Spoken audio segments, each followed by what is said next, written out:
Jeff Lowe's is a well-known name amongst the Liberty hockey family.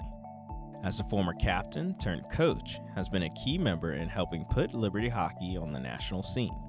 But before he even thought about lacing up for the Flames, Jeff was honing his skills in the place where he grew up. I think 2.5, 3. I actually started as a figure skater, if you can believe that. And then kind of right into, your typical, little league tykes and mites, hockey in Canada. Saturday morning practices, games during the week. My dad was involved, coaching a lot of the way up, which was also kind of cool. Hockey's a big part of culture, growing up in Ontario, both on the ice, through youth hockey, through all the different levels, and just, from road hockey to playing in our basement and mini sticks. I think it's a big part of a lot of Canadians' youth. It was a God thing. Basically, it was last minute. I was all accepted and pretty much ready to go to a Canadian university. And Kirk Handy, who obviously was master recruiter, he was a player at the time, got a hold of, a friend of ours that had come down for I guess it wasn't CFA at the time, but just kind of a recruiting trip, and kind of hounded more my dad. And my dad basically, no joke, drugged me down to Lynchburg. But obviously, once I got here, kind of fell in love with it, and kind of the rest is history.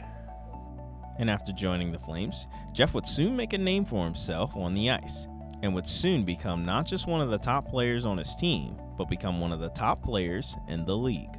Pretty highlight, right, to play college hockey. Bunch of guys, like-minded individuals, faith, but also hockey, and just a cool atmosphere. We played in Roanoke still at the time, so we didn't even think twice about making that commute 3-4 times a week. The support from the school was growing, and just brought a lot of purpose to kind of being at school, and just being able to still play the game that I love. And shortly after the captain's playing days were finished, he would join former teammate Kirk Handy and become a member of Liberty's coaching staff. Kind of an interesting, I'd done a little bit of kind of part-time coaching when I was in grad school up in New York at a D3 school. That was fun. Kind of got my foot in the door because I really didn't have any coaching background. And then when I got back to town, Kirk, approached me again now, not playing, but more the coaching route, and said, hey, would you be interested? So I was able to kind of come in, I guess that was our last year of D2, and actually went on a long run national championship game. We ended up losing, unfortunately, but that was a pretty cool 7 years being able to be involved and kind of transition into the D1 ranks, and kind of coach a lot of great guys, still keep in touch with a lot of them, and just with Kirk and Jeff Becker had just come in to the mix on the coaching staff, and then a few other assistant coaches that kind of came through as well. Jeff started the coaching here at Liberty before I did, and I've followed in his footsteps there as well. And I think even to this day, we still talk hockey and talk about Liberty in particular, both with my role as a coach and just as we kind of are fans now and following the men's program. The Flames would have success with Lowe's joining Handy behind the bench, including reaching the national championship game at the Division II level, helping the Flames transition from ACHA Division II to ACHA Division I, the Flames making their first trip to the Final Four in 2008, and Liberty consistently being ranked in the top 10 of the nation. But after years of coaching the Flames, Lowe's would eventually step down and pursue another passion of his, sports medicine.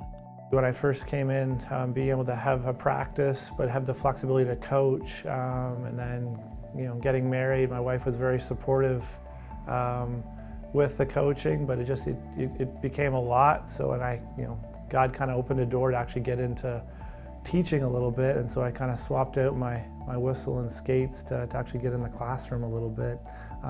So I still felt the ability to kind of be involved with young people, maybe just in a little bit different role. Kind of seeing all the different realms of club sports and kind of the whole student-athlete experience.